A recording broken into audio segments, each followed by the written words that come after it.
Are you a new dungeon master or game master who is looking for tools to help you plan your session, whether it be maps, places to find minis, good note taking app, um, things that can help you prepare for your session, and then things you can also bring to your session that help make it more intriguing? Well, welcome to Potion of Mastery, where we try to help new dungeon masters, players, and veteran dungeon masters and players with being the best dungeon master or player they can possibly be. Let's jump into it. Now, the first thing I want to talk about, because it's the thing I personally use the most as my group's game master, and as a game master in general, I've used it for quite some time, and it's something I use for every session, and it's obviously notes and some form of note-taking tool. So over the years, I've played lots of Dungeons and Dragons, and I've gone through several software for everything I'm going to talk about in this video, and I can vouch for everything that I mentioned in this video.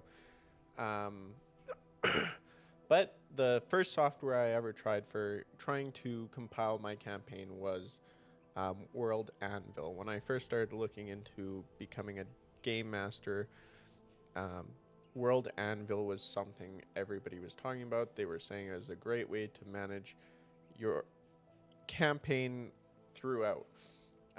You can link aspects to your notes. You can create pages for countries, for cities, for towns, for characters. You could do everything. Like they had something for everything that you needed.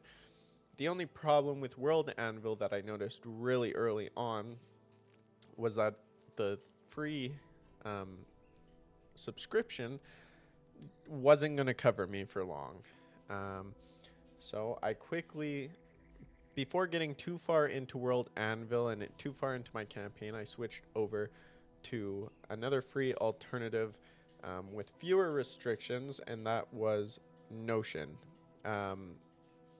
If you don't know what Notion is, it's more of a productivity app than a note-taking app, but you can use it for pretty much anything. And I used Notion where I just created a new task. I had like a table of tasks, and I set it up so that when a session was ready, it was in the ready section. When I was working on it, it was in the in progress session.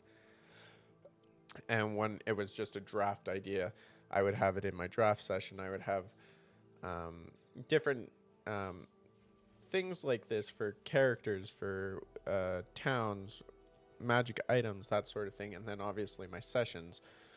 And the most used one was obviously my sessions, and I would end up just using it one way, building all my sessions, all my items, all my characters, all into this one Notion group.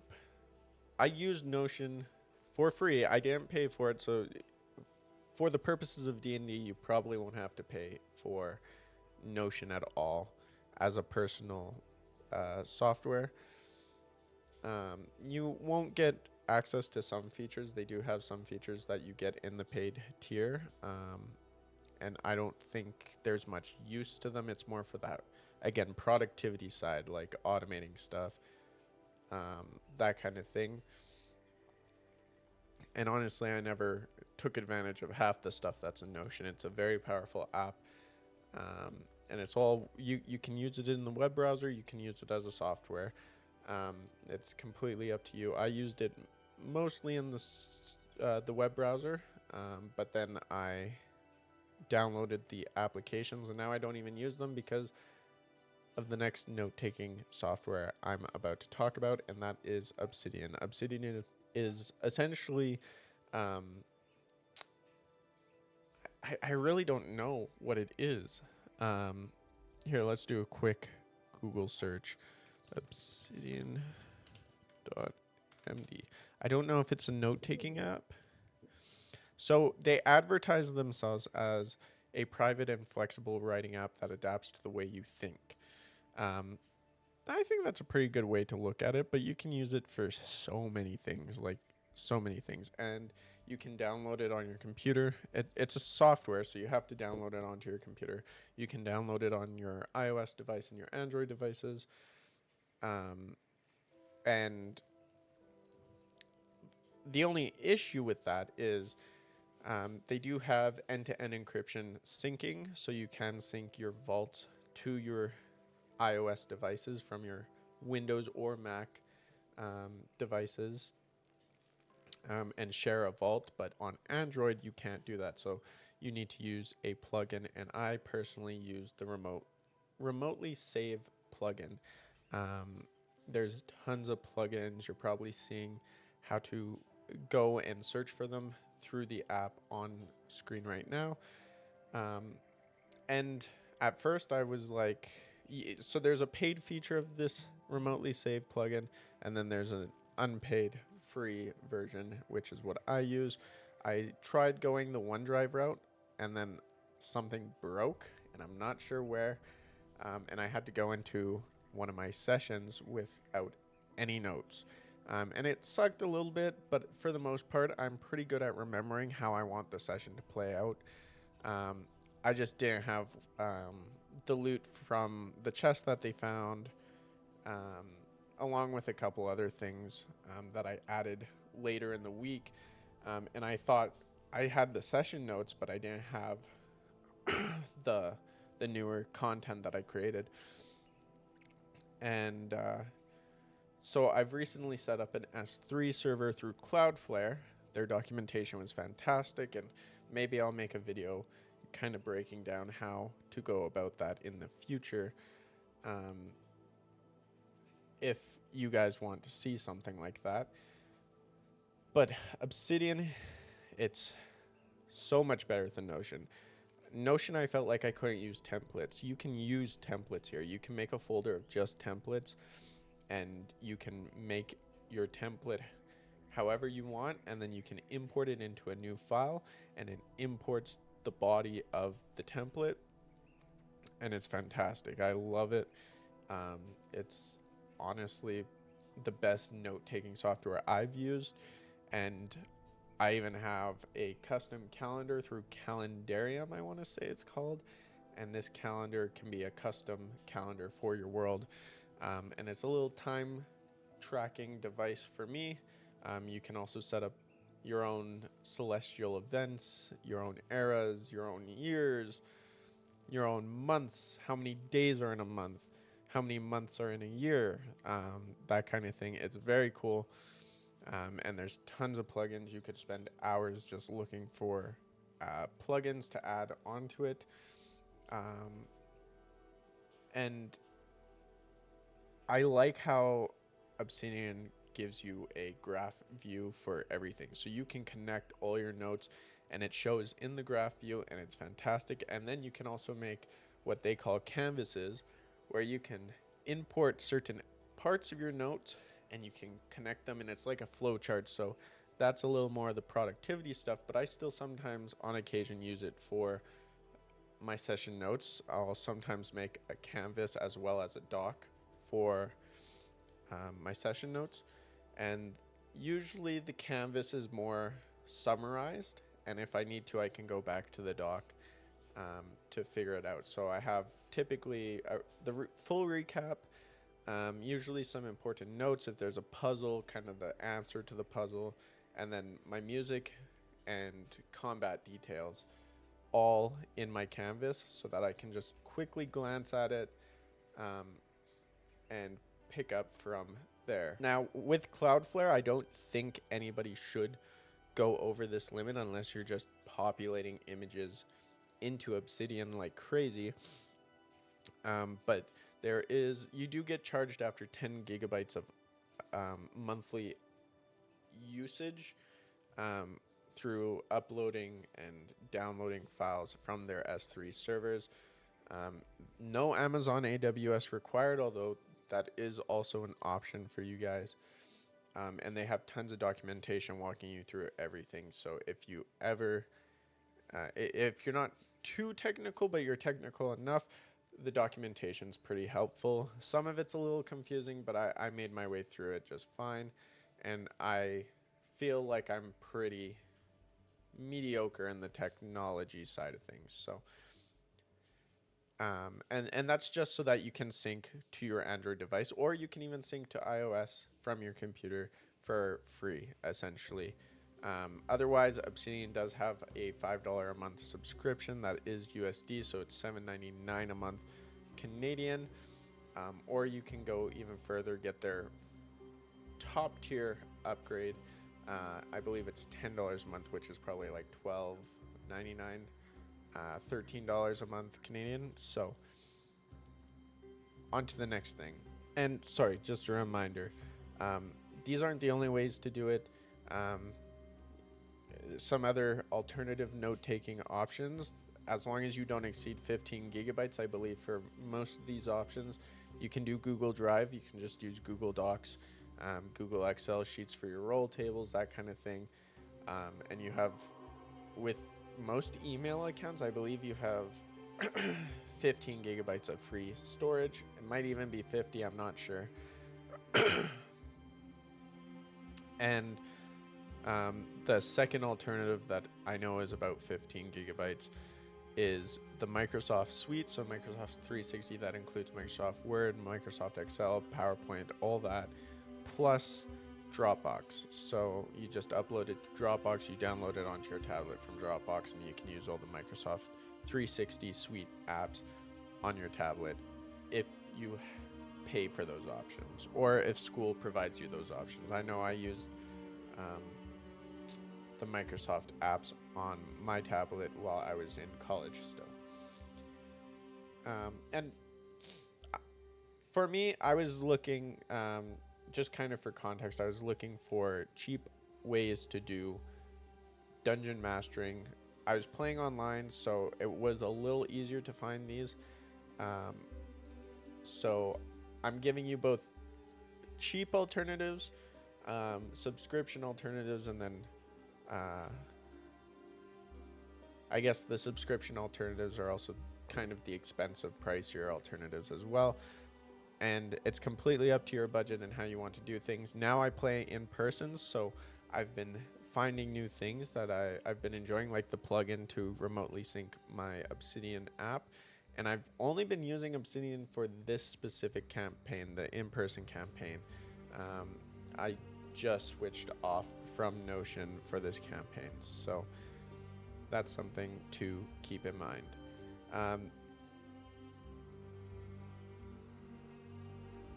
The next thing that I think is important for every in-person or even online D&D campaign is minis. I got a 3D printer about, I want to say 2-3 years ago, maybe even 4 now. And I got a resin 3D printer, and I wanted to print D&D minis, and you know, it wasn't everything I wanted to print, but mostly D&D stuff was the reason I got into 3D printing. But the problem with that was I could never find minis to print. And I struggled to find D&D monster minis. And it wasn't until very recently that I actually found a Patreon, which I will link down below, where this solo, I guess, developer, or I don't know what he's called. He pretty much does it by himself. 3D modeler, I guess. He's given a free Patreon that you can also support for $5 a month. And his free Patreon supplies you with every single official D&D monster, including the latest Kobold Press Tome of the Beasts 1, which he is still working on, I believe. But everything from SRD to the Monster Manual to Fizban's Treasury of Dragons to Monsters of the Multiverse. He's done 3D models for all of them. And they're all free and accessible for download for anyone who wants to use them. Obviously, he can't force you to pay anything because it's not his IP that he's giving these files away for. But he also does fan-made requests, so if you're in that $5 tier, you can also make those requests to see if he models up something. But before I found this, I mostly used what I could find through a simple Google search for pictures because I was playing online, so I needed to make tokens instead of minis. So I grabbed pictures from Google, and then I put them through a token. I put them through Token Tool, which is just a tool that lets you frame them inside of a circle or a square border. It makes them look just a little bit nicer. And then obviously Hero Forge. So all my big bad evil guys I made through Hero Forge. All of my NPCs made through Hero Forge. All of my characters made their characters through Hero Forge. And even when I did this in-person session, I made everybody make me a character in Hero Forge. And they all, at the table, they all loved making their character. They said it was the best thing they did, and they could have been there for hours. And some of them honestly were in there for hours, and there's so much to do in it. And with kit bashing right now in, I believe, beta for any Pro and Pro Plus users, you have so much more creative control now. So it's a very powerful tool. You can make practically any D&D being you want, and it's fantastic. You can buy the files. They're about $8 for every file. Or you can order the minis from Hero Forge themselves, and they'll ship them out to you. Even fully painted, if you decided to do the color. For, I believe it's $20 is the plastic version. Which is like the standard version, and then you can also buy those flat. I don't know if anyone's seen them. I know I've seen them a few times on YouTube mentioned, but they're just flat acrylic paintings or artworks of the characters, and they also supply those through their Hero Forge software, and they will send them out to you, and they look super cool. But yeah, so those are my two recommendations. Again, that Patreon is linked in the description for those minis. I saw a blog post through Google News as I was scrolling through it one day, and I was like, that's exactly what I'm looking for. And most of his minis are actually pretty good. The only ones I didn't like too much were the bandits. But other than that, I've used him for everything else in my campaign so far. And I've even found some inspiration from his sculptures for some monsters that I didn't know existed. So definitely check it out.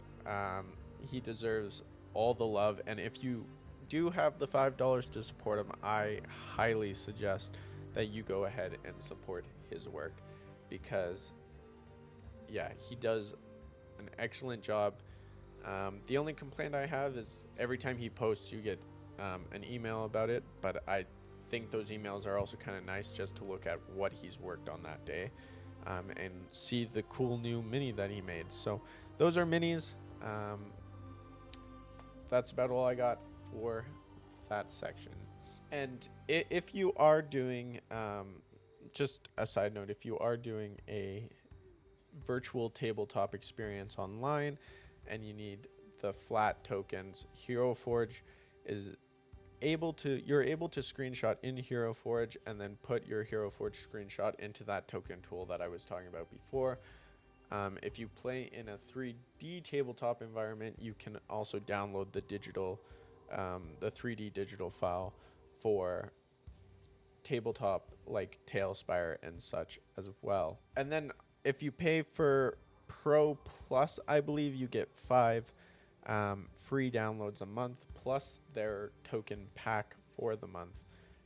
And those are sometimes cool. I don't know if I'll find a use for any of the ones I've gotten recently in the 2 months I've been subscribed for, but we'll see.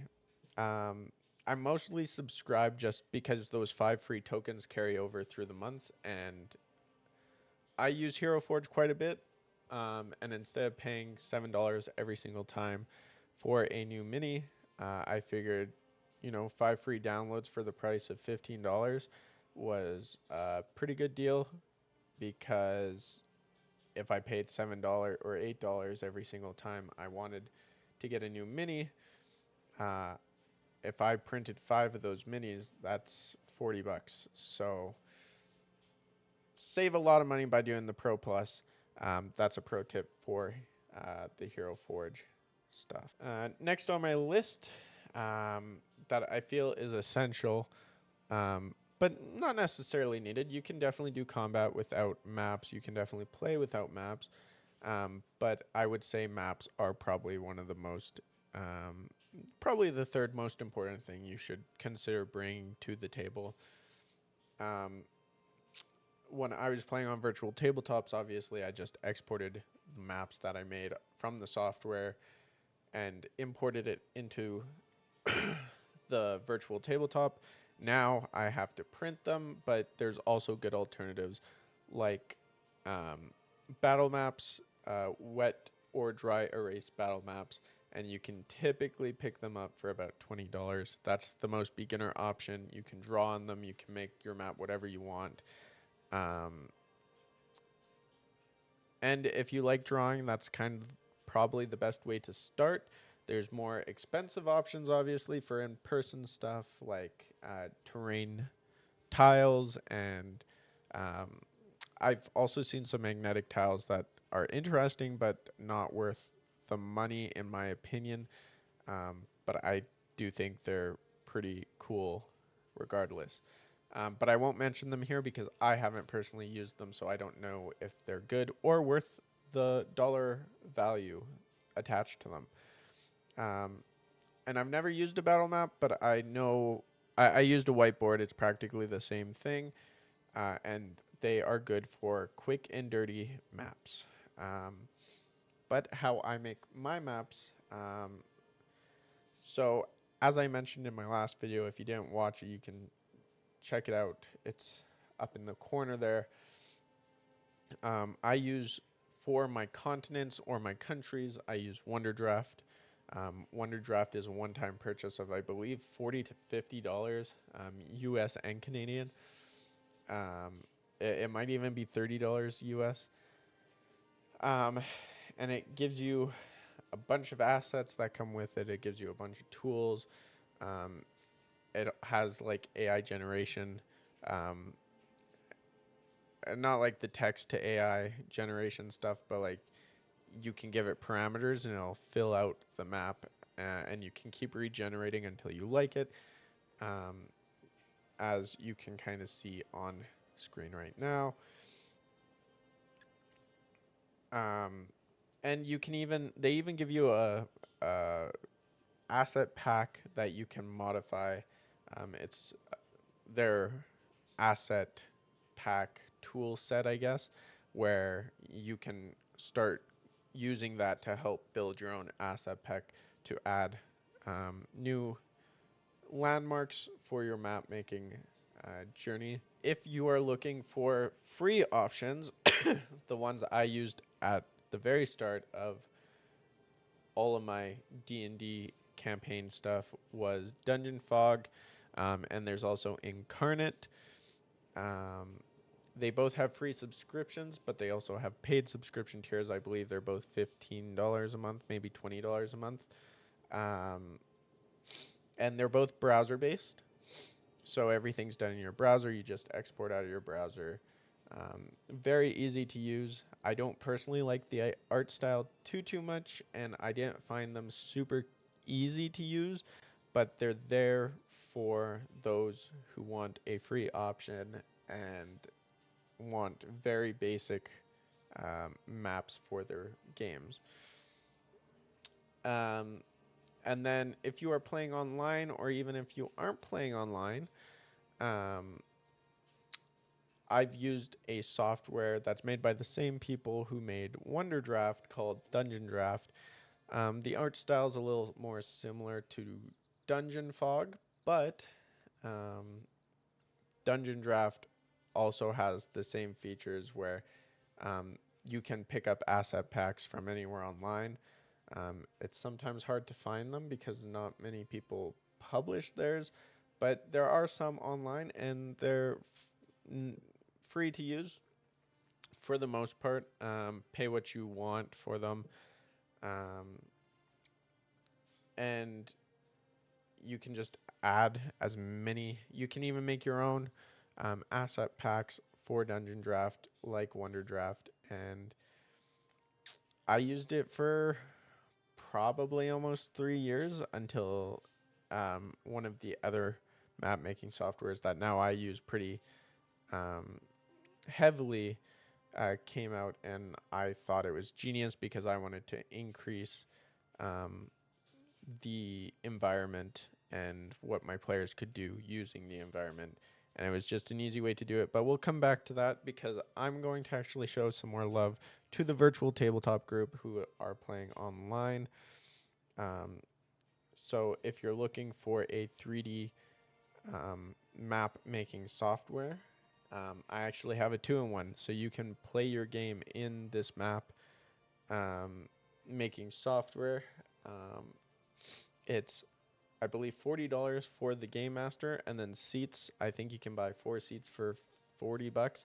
So each player can pay $10 for their seat, and then they don't have to buy the game. They can play the free version of the game, and they can join in on your seat. And seats are transferable across campaigns. So if you only ever play with 4 players, and you only own 4 seats, you'll never need to buy another set of 4 seats for any other campaign, as long as all 4 seats are open for the 4 players that are playing in that campaign. If anybody's in one of the seats in another campaign, you won't be able to, someone won't be able to connect to that seat. That's my understanding. I've never used it that way. We used it when it was still early, when it first came out. And so my players ended up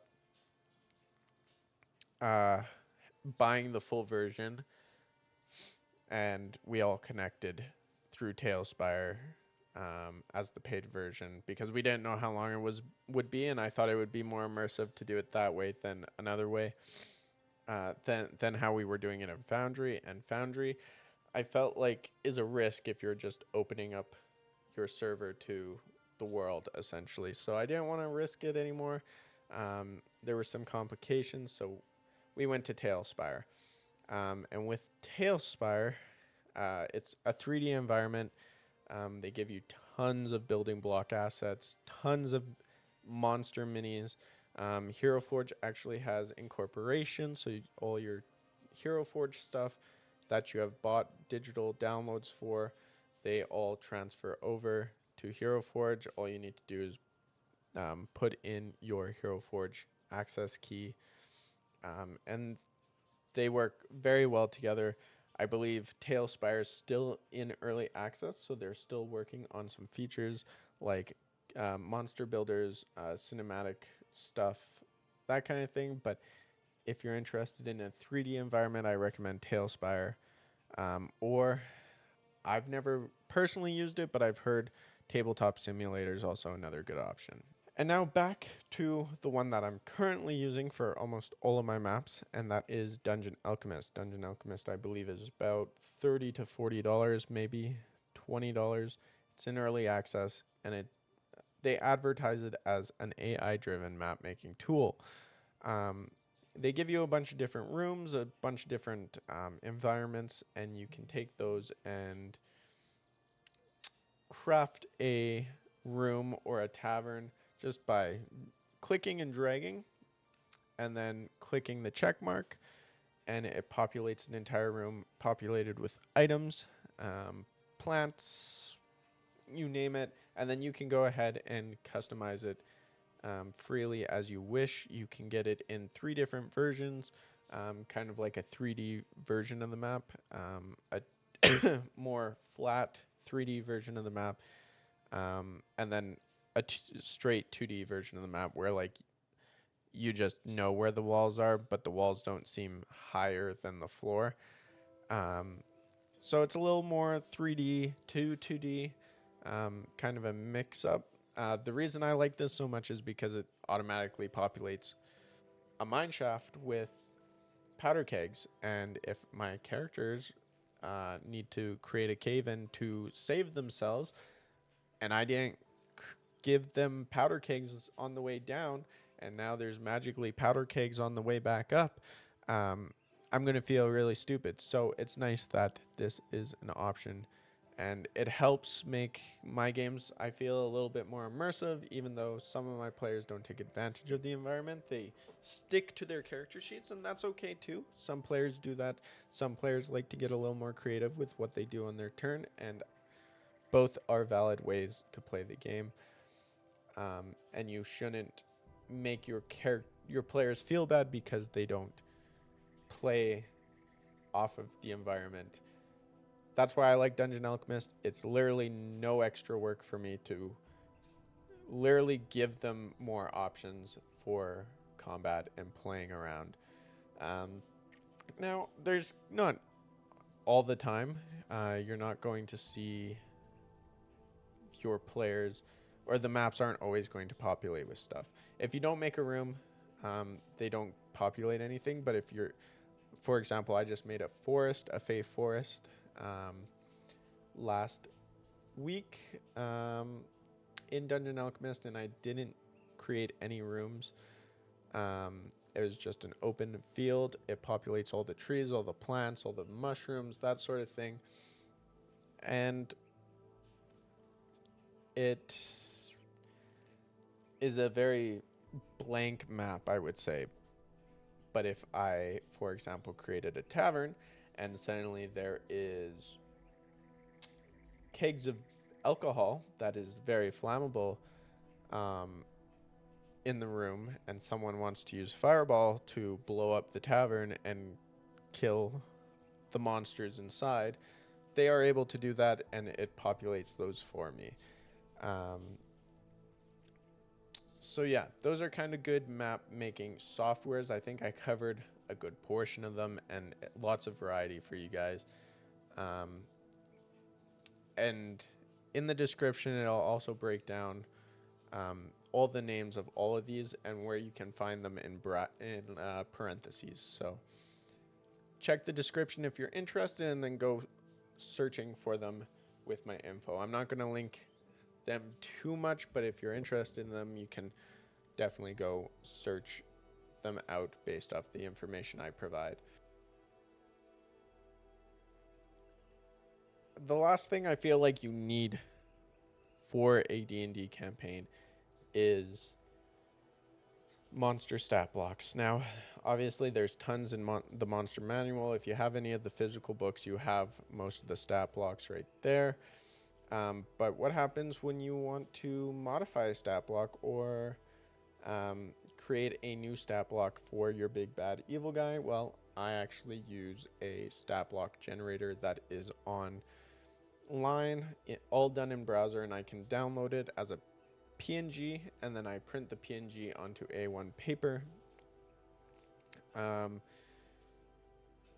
And I guess for the maps, I print onto larger paper, depending on what your printing shop uses.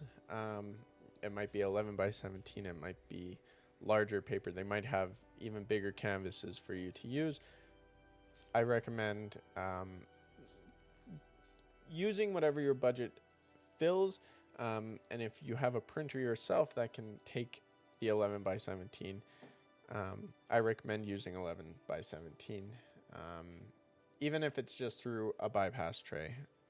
As long as it has color, I feel like you'll be okay.